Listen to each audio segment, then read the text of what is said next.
Ranma 1/2 is an anime that was the gateway for a lot of anime lovers in the 90s, and it once again is with the 2024 series. Some of us came for the comedy or action, maybe even the drama, but no matter your reason for renting it, you got roped into the love triangle, or whatever shape it makes with all the characters they introduced. So we thought, why not settle once and for all who is the most interesting love interest specifically of the two protagonists. The way we'll break this down is anyone who was a love interest of Ranma or Akane is fair game, sorry Moose fans, and we're basing it on how entertaining they were, not particularly on how good of a romantic partner they would have been, since most of the time we just wanted to see their funny antics. Also, Ranma and Akane won't be on this list, since this topic is about who was after their hearts, and obviously they would take the two top spots if they were eligible. And since some of the main cast are excluded since they weren't after Ranma or Akane, some of the lower entries might be those C or D tier characters, which are always fun to highlight.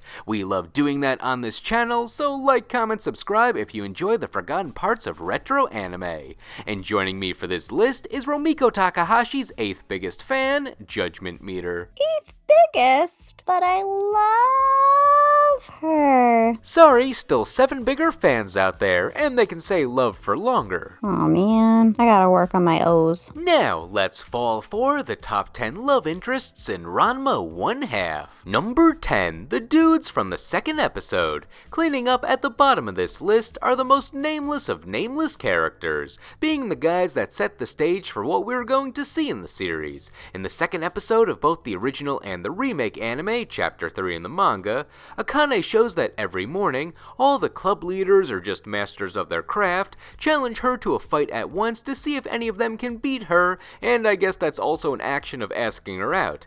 These guys are easily jobbers who are just there to demonstrate Akane is cool. However, as mentioned, they do set the vibe of the series, where every time a new suitor emerges, there will be a fight to establish their strength or wit or special skills. It's goofy and it throws you right into what an average day could look like when a new person arrives in the city. Luckily, all these guys' special skills are amateur compared to the martial arts of the Anything Goes dojo. That being said, it is kinda weird that Akane has to go through this every morning. I feel someone on the school staff can't let this go. If you think about it, this is so creepy. Not only is it creepy, but can you imagine going to school every morning and dudes are just coming at you with school equipment and sports equipment and whatever, and all you want to do is just get to homeroom. The F! You just woke up, you just ran out of the house with some toast in your mouth, and basically just trying to stay awake. And this guy with, I don't know, chalk in his hand, or like a baseball bat, or a kendo whatever, is just trying to hit you. And you're like, what the hell, dude? Homeroom teacher XYZ is going to yell at me, and also going to yell at all of you people. Looking back, it's funny how nothing these guys are compared to the extended cast. They're designed well enough where you can tell what their main practice is, but Takahashi and the animators knew not to spend too much time detailing them beyond the outfits. Why are they all in their club outfits? Don't they know that they have to go to school? And like, what club is this guy in who's wearing the yellow shirt with the orange collar and the gray shorts? Like, what does he do? He's got a tennis racket, and his doubles partner is somewhere else. Oh, I guess there's another dude in the same outfit. It's not like that wrestling dude who's next to him. Yeah, no doubt in what that guy does. The tennis guy, I had a bit of doubt in what he did. Number 9, Kaori Daikoku. Moving from Akane's most forgettable potential love interests to Ranma's most forgettable one. But the reason she even exists has always been weird to me. She's in the first episode of the second season of the original anime, which is technically a completely different anime series from the first season, but people tend to combine them now.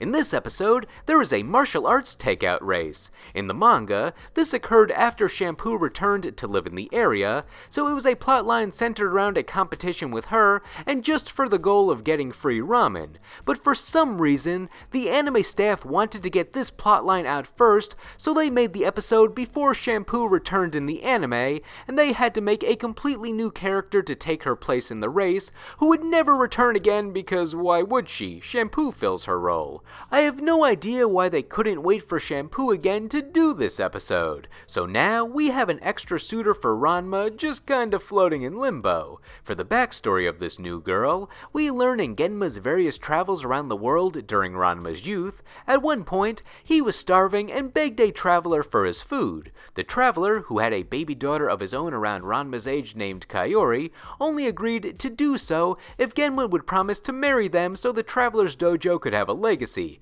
Genma agrees because he's Genma. And now around 16 years later, the traveler finds Genma to take him up on that deal. With the events of the series preventing that, he has the idea to have his daughter and Akane compete in a conveniently timed takeout delivery race to see who gets to marry Ranma, since his daughter specializes in takeout delivery martial arts. Ranma also has to join in after Akane gets injured, I guess because he raced in the manga and they wanted a bit of a parallel to it, and thus we get an intense race with a love interest who has no personality traits other than that she can destroy takeout and ankles with a single blow, which admittedly makes her look cool in a stone-cold killer sort of way. In terms of design, she looks good in the ceremonial robes, but without them, it's just a character. Nothing as dynamic in her design as characters meant to last for the series or even an arc, but at the very least, her intense face can carry her as a stoic badass to an extent. Still, the characters with developed personalities end up being cooler than her both in the personality department and the attack department. Of course, she ultimately loses and leaves never to return again, hammering in how insignificant she was. Not only did they remove parts of the race in the anime compared to the manga, but in order to create this character, the anime writers felt the need to add in that Genma had another bad dad moment by creating the conflict in the first place. Now, I'm not really a defender of Genma, he's done some pretty bad things as a dad, but I always liked plot lines where Genma takes charge as a father, like in the Ranma Gets Weak saga when he trains Ranma to overcome the strength sapping curse. The point is, it makes it harder to show the kinder side of Genma when the anime throws in an extra plot line where he basically gives away his son to a stranger. Poor Genma with the bad dad trope. You can't trade your firstborn for food and then not follow through. It's not teaching your son good manners. Anyway, despite Kaori having no chemistry with Ranma or anything to really play off of with the main cast, the mild confusion that the creation of her character and episode caused me at least made her memorable to me in a way she probably did not intend. Number 8, Picolette. And for the final one-off character on this list who's not reoccurring after their debut, we have Picolette, the French speed eater who comes from a large family of martial arts dining masters. His family's thing is having an unreasonably stretchy mouth, which allows them to finish meals fast for their eating competitions. And when he kisses you, he just accidentally surrounds the whole head. He came into the picture since 20 years prior. Son and Genma challenged his father's dining dojo to an eating competition for free meals, but they lost for obvious reasons, and neither of them had money to pay for their meals, so in somewhat creepy fashion, in exchange, the father wanted either of them to have an arranged marriage with his son if they ever bared children, though Son and Genma had to agree to this, so it's still their fault. At least it was both of them being incompetent this time. And now Picolette thinks he has a bride-to-be. Ranma, in girl form, accepts to be the bride to protect the Tendo sisters, and has to enter training to learn how to speed eat as the family does. After learning the secret counter technique of sneaking food onto the opponent's plate during the rush of the competition, or just forcing it down their throat, he ultimately challenges Picolette to an eating competition to get out of the deal. Ranma was so into this. I love that. Restraining corset, full-length ball gown. They're just different kinds of battle attire. It's ridiculous. While Picolette sort of comes off as a jerk, he settles into being a man of honor. When seeing Ranma struggle with the proper speed eating technique, he has legitimate concern about her struggles and the fact that she doesn't get to eat, and when he loses, he accepts it. He doesn't try to come back, plus he's just fulfilling a bargain his father made, so he doesn't come off as aggressive, though he still could have called off the marriage if he wanted to. Overall, Picolette's intrigue comes from having a very entertaining competition and skill behind him. Maybe if he came back, ignoring a random filler episode, he would have had the staying power of some of our upcoming entries. Number 7, Nibiki Tendo. Nibiki is low on this list because she's a horrible match for Ranma. She knows it, the writers know it, the only reason she even attempts a relationship is to get under Akane's skin and see if she can profit off it. So she still makes the list because she's technically a love interest in name only. Nibiki, being the middle Tendo sister, never seems to have any genuine love interests in the series. series. She's married to her career, which is scamming people. Anytime she has a chance at love, her thought is, how does this benefit my love of material goods? People like to pair her with Kuno sometimes, but that's mainly because they have some fun back and forths regarding Kuno's hopeless romanticism, and she calls him Kuno baby, and they hang out on occasion. But once again, that's because Nibiki knows that she can get Kuno to buy her things in exchange for things that he wants. The only way they would end up together is if he suddenly cares for her, and if she wants his money, which I could see happening. No, I do not ship her and Tatewake Kuno. That's a weird pair. They're just in the same grade. But what about when she calls him Kuno-chan, Kuno baby? That's gotta be something. I feel like that's just her epithet for him. Like, he's just so lost in love. Like, he just doesn't know what to do and is so ineffective. But yes, I can totally imagine her marrying him for his money. As for when she tries to get in a relationship with Ranma, she does it very strategically. She knows him, and obviously she knows Akane, so she's good at framing their interactions to make it look like Ranma is reciprocating, and she knows how to deflect Akane. Even though Akane is good at competing against anyone else who is after Ranma, Nibiki is the immovable object to Akane's unstoppable force. She knows all the right ways to push Akane's buttons, and the best ways to figuratively dodge Akane's comeback. And the only way she'll immediately shake off Ranma is if he pays her a fee. So Ranma was out of ideas since she's going to charge him more than what he can afford. The true way to dissuade her is you gotta outdo her. Be overbearing in accepting her advances, and try being the couple that actually makes her feel awkward about breaking them up. The moment she senses a conflict that she doesn't want to touch, she's out, she's done, congrats. As for why she does this, I always felt like she was just bored. She saw an opportunity when Akane was pissed and Ranma was gullible, so she thought it would be funny, and it was, though a bit too scummy compared to her normal schemes. Nibiki was generally a bit character, being the straight man to Kuno or Kasumi or Akane's banter,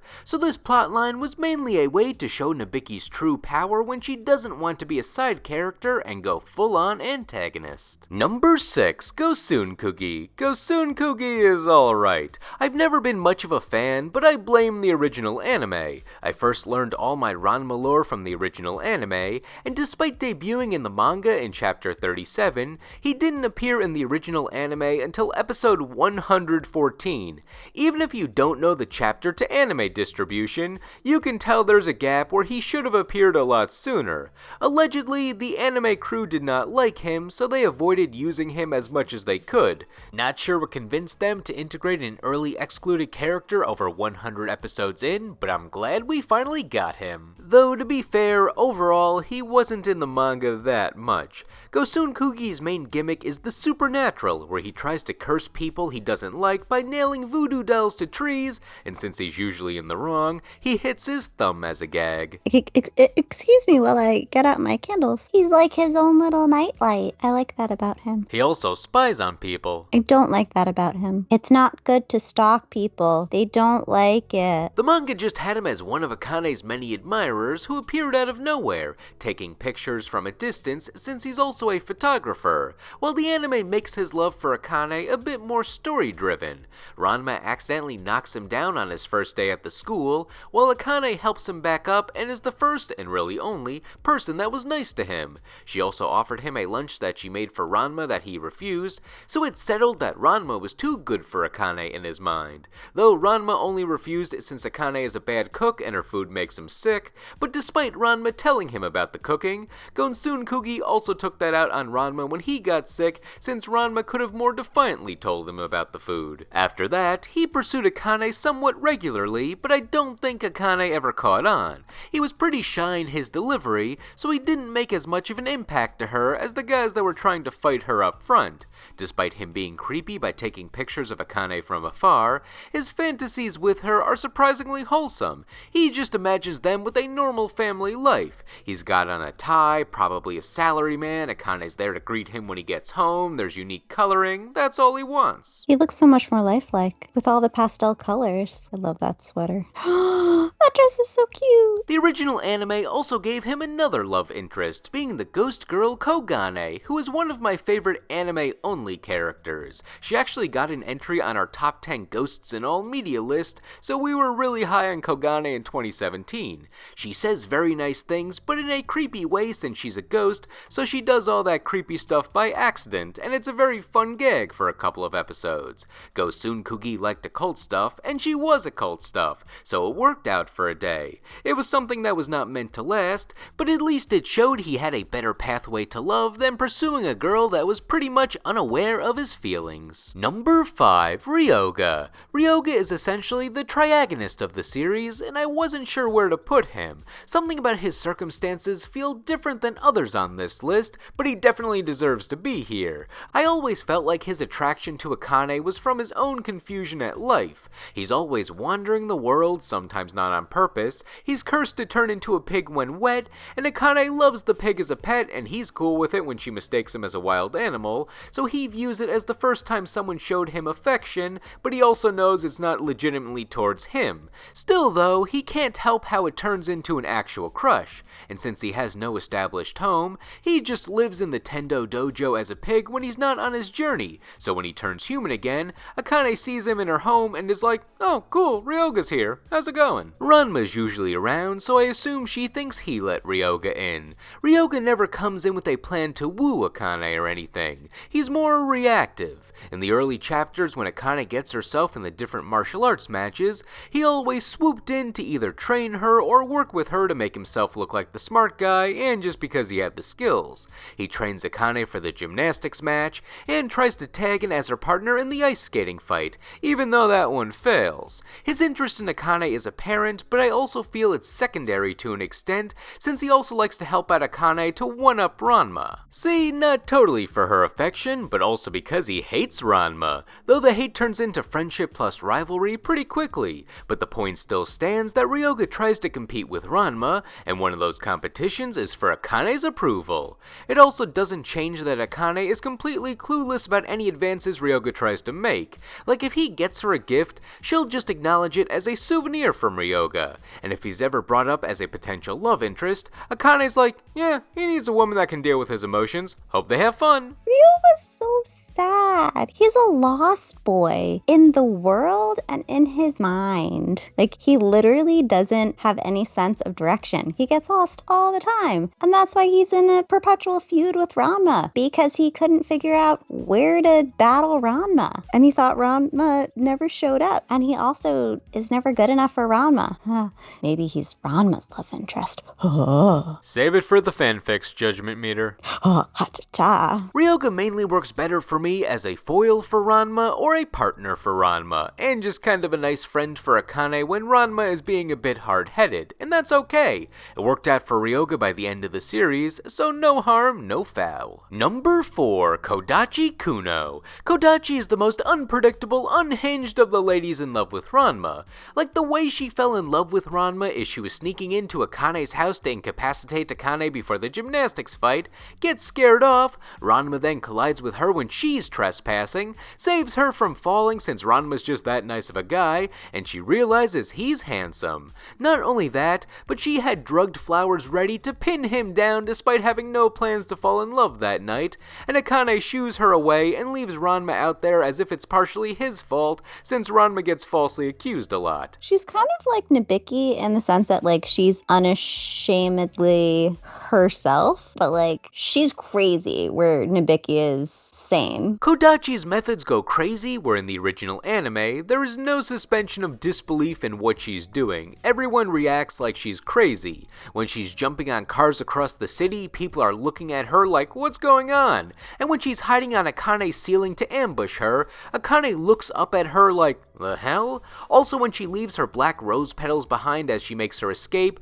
Akane has to vacuum them up since they're not just an anime visual effect. Once we get to see her more, I like the balance of extremes with her. Sometimes she's off the wall insane, but when we learn her backstory, there is a sympathetic character in there. For the insanity of Kodachi, I feel like her encounters with Ranma are unplanned for the most part. I think her only true scheme to win him over was the cookie baking competition. again. But outside of that, especially in the original anime, Kodachi was generally doing her own thing, Ojo-sama laughing to herself in private, and then Ranma passes by her or somehow ends up at her house, and she's like, alright, I'm obsessed.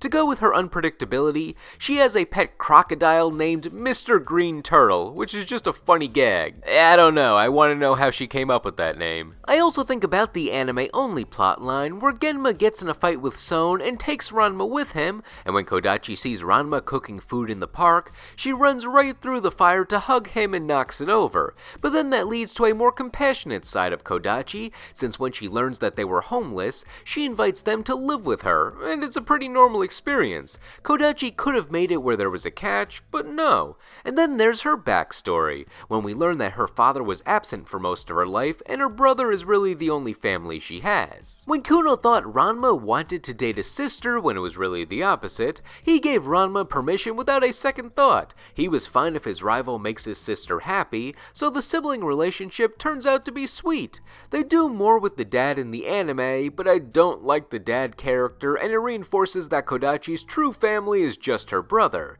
The episode where there's a family day at her school and she rejects her deceitful father by the end with her brother taking his place is a very wholesome episode. Once again though, only a plotline in the original anime, so most of my Kodachi respect was not even in the manga. She is on her own planet. Nothing affects her. If something tries to bother her, she will take it down immediately. All she thinks about is Ranma and how he's her Ranma and you better not touch him. But through all of her crazy nonsense, she actually is a good person. Anyway, Kodachi. She may be at our bottom of reoccurring characters in love with Ranma, but you know what? I enjoy her company. Number 3, Ukyo. Ukyo is Ranma's most down-to-earth suitor that's not Akane. She seems more in touch with reality, and her general schemes for most of the series don't involve something like poison or mind control, so you never felt like Ukyo was going to kill you like you did with characters like Kodachi or Shampoo. She was also seen hanging out a lot more with the main cast and went to school with them, so it made her feel like less of a wild card.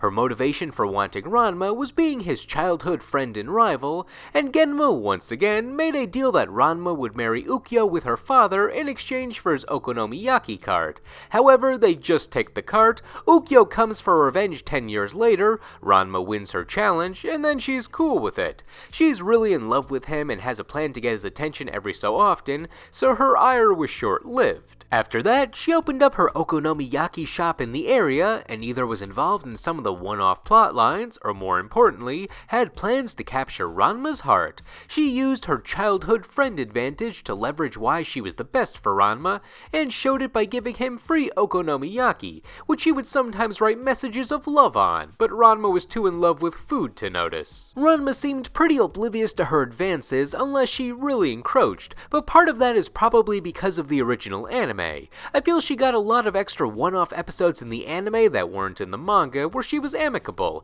giving her a better balance of plot lines where she was an antagonist of sorts versus just being a friend. Not that Ukyo was portrayed incorrectly in the anime, but whenever they added stories with her, they were shown in a positive light. The manga definitely shows her jealous or manipulative side more often. For example, the anime had an episode about a cursed cave that causes couples to break up, so Shampoo and Ukyo team up to get Ranma and Akane to go through that cave. However, in the manga, this was just Ukyo's plan. That being said, plenty of Ukyo's notable manga moments still made it into the original anime. Ukyo's biggest overbearing moment to me was when she was staying at the Tendo Dojo after Ranma messed up her 10-year sauce, to a point where Ranma pretends to be in a relationship with Akane just to shake her off. Yeah, Ukyo just, I guess, since Ukyo and Ranma, they were friends when they were younger, Ukyo just assumes that they're dating and they're gonna get married, so she always acts like they're together, which constantly aggravates Akane and makes him the pancakes with the hearts and the messages. And he's like, oh, sweet food. And she's like, do you not see what's on the pancakes?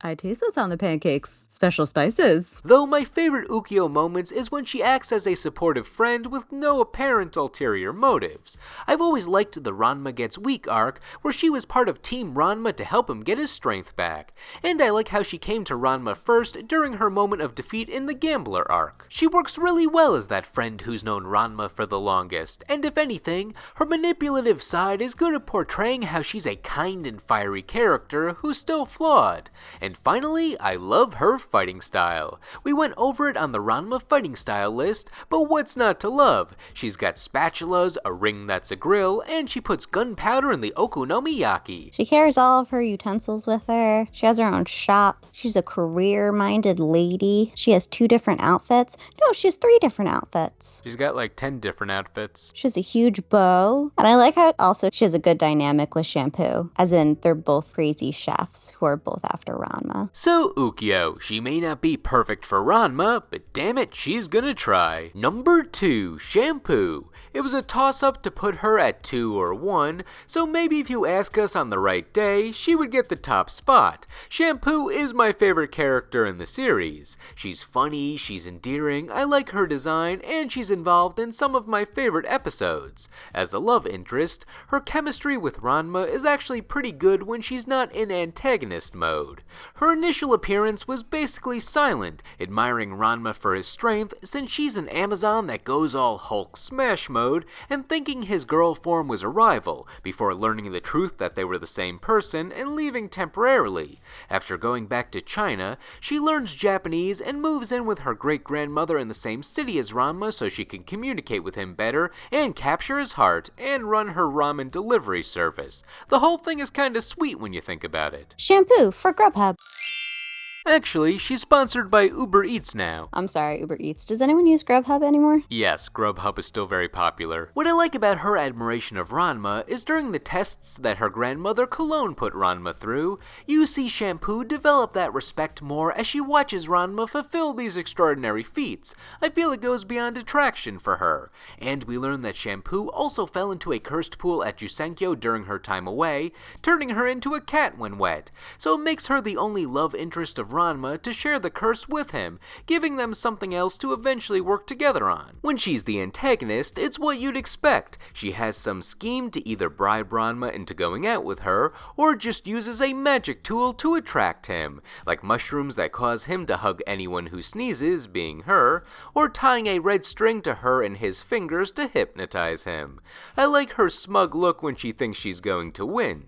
However, my favorite plot lines are when Shampoo and Ranma team up for a common goal, with my top episode being when Shampoo loses her waterproof soap in Ryoga's gear, and they both have to secretly steal it back from him, and it's just a comedy of errors seeing how horrible they are at being sneaky. They do a Team Rocket style plan with thinly veiled disguises and bad pun names, Q and PID, to lure Ryoga to a spa, and then it's just a whole bunch of mess-ups. There are a couple of dummies putting their heads together. Another episode that sticks out to me is when the cat yokai returned to kidnap Shampoo and put a curse on her where she would be stuck in her cat form. Ranma had no issues being the one, with Akane and Moose, that had to rescue Shampoo. His fear of cats did slow him down, but I like how heroic he acted every time he advanced a bit closer in the temple she was trapped in. When his fear of cats even made it where he couldn't move forward, he had Akane and Moose kick him so he could progress. The dynamics when Shampoo is not trying to win over Ranma make me feel they could just be bros hanging out if that attraction wasn't there. They have the appeal of 2 goofballs. I think if they were together, they would make each other laugh and they'd be sweet dumbasses if Ranma wasn't already with Akane. I think they have really nice chemistry. Like, look, they look so cute together. Look at that. They make a handsome couple. They're 2 halves of a whole idiot. And of course, Moose being in love with Shampoo is in the picture too, but I always found it amusing how much of a hard no Shampoo continuously gives him. Like, Ranma lets down his various suitors pretty gently, or is completely oblivious, but it's easier for me to see Shampoo and Ranma together than Shampoo and Moose up until maybe the end of the series because of this. As I said though, all of them could mainly remain friends, and also as I said in the intro, Sorry, Moose fans. As I said in the last entry, it was between Shampoo and another character for the top, and we thought, why not go with the character who's the baseline for love interests in the series and is after both protagonists. Number 1, Tatewaki Kuno. There's something about Kuno's resilience that you can appreciate. He was the first guy in love with Akane to make an impression, then he also set his sights on girl Ranma, and he stuck around for the whole series despite being outmatched pretty quickly. He was the strongest of the random dudes from the second episode, being a master of kendo. When his fight with Ranma landed him in the pool and Ranma transformed, Ranma had to rescue Kuno, which caused Kuno to fall in love with girl Ranma now, and thus we have our running gag. I like how Kuno maintains his simplicity throughout the series. He knows he's being rejected, but his reaction is more like, okay, I'll just try you again another day. Then he comes out the next day completely reset, yelling, Akane Tendo, I love you! And I love how he has these long-winded monologues about being Tatewaki Kuno, age 17, also known as Blue Thunder of Furinkan High School, as he does all this. But then he's completely outmatched by Ranma, Akane, or really anyone else who is a main character right after he does that. However, he gets back up. What he lacks in strength, he makes up for in stamina. He just keeps swinging away, and he usually has a more verbose way of referring to others, like saying Akane Tendo's full name every time when talking to her, adding to his campiness. He even gets lightning bolt effects when he monologues. He's a ham. As mentioned, I like his resilience in remaining relevant. After his introduction, he more or less became a gag in terms of strength. He's strong for a normal human, but every other character introduced has Dragon Ball levels of power scaling, or at least gag manga levels of impossible strength, so his later plotlines always felt distant from the extended cast if fighting was involved. Like, these guys can punch craters into the ground, how's Kuno keeping up? His schemes tend to be low stakes, usually involving spying, like when he learned about Ranma's fear of cats thinking it would give him an advantage in a fight, or he just spies because he likes pictures. The anime utilized his family ninja Sasuke to spy, while the manga had him team up with other characters like Gonsun Kugi. You know what? He accepts help from Ranma and Nibiki to get the ladies that he wants. I mean, stupidly and futilely, to no avail. But when that happens, that's funny. You know what? I appreciate his optimism and his consistency. Man, if I was disappointed that many times, I just don't know what I would do. And he has 2 ladies he's going after, and he's being rejected by 2 people. These lips belong to those lips over there. And then sometimes his stories are a fun type of weird, like when he gets a wishing sword, or when he gains the ability to cut watermelons on reaction after getting amnesia. I don't know, I respect how he managed to keep himself relevant from chapter 3 onwards, so for encapsulating the vibe of the series immediately, I deem Kuno the top love interest in Ranma 1/2 based on entertainment value, excluding Ranma and Akane themselves, and if I don't let my Shampoo bias take effect. Ask me on a different day, and Shampoo might have taken this spot. Still, Kuno's number 1 now. Now, what did you think? Were all these romantics deserving of being on this list, or should some of them have been kicked to the curb sooner? And who were some of your favorite love interests in Ranma 1/2, whether we discussed them or not? Let us know in the comments. Anyway, thank you all for watching, and we will see you in the next video.